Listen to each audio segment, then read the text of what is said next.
Hi అండి అందరికీ. ఈ పైప్ లైన్ అయితే కొత్తగా ఇలా ఇచ్చినాము.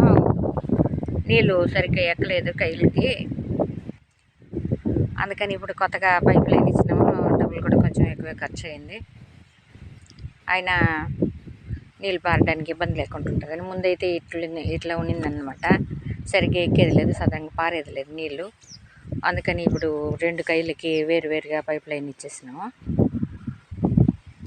ఇవి 2 కింద కైలకు మాత్రం ఇట్లా పోతే బాగా పారుతున్నాయి, పై కైలకి అయితే నీళ్ళు ఎక్కేది లేదు.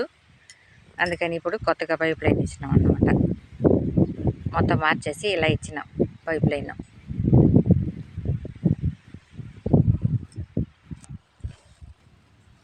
ఈ రోజుకైతే పైప్ లైన్ ఇవ్వడం పూర్తయిపోయింది.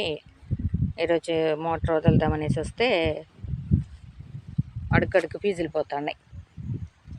ఫీజు ఎందుకు ఎగరగొట్టేస్తూ ఉన్నది. 3 రోజులుగా ఇదే పని అయిపోతుంది. ఒక్క కై బారింది, దున్నాం కదా, ఇంకొక ఇది ఇంకా దున్ననే లేదు. 3 రోజులుగా పారుతూ ఉన్నాయి నీళ్ళు. నీళ్ళు పారినప్పుడు బండి రావడం లేదు దున్నడానికి.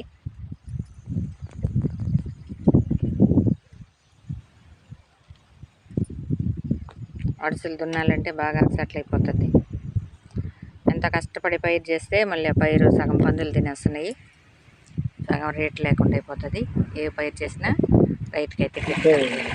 ఇప్పుడైతే ప్రస్తుతానికి ఇలా ఇచ్చాం పైపు లైన్. కిందకాయలు పారుతూ ఉన్నాయి. ఈ పారిపోయేసి దున్నేసిన తర్వాత మళ్ళీ పైపు వేసేది.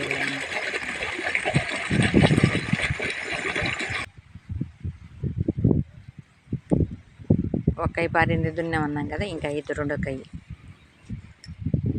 అంతవరకు వచ్చినాయి నీళ్ళు కలవస్కి.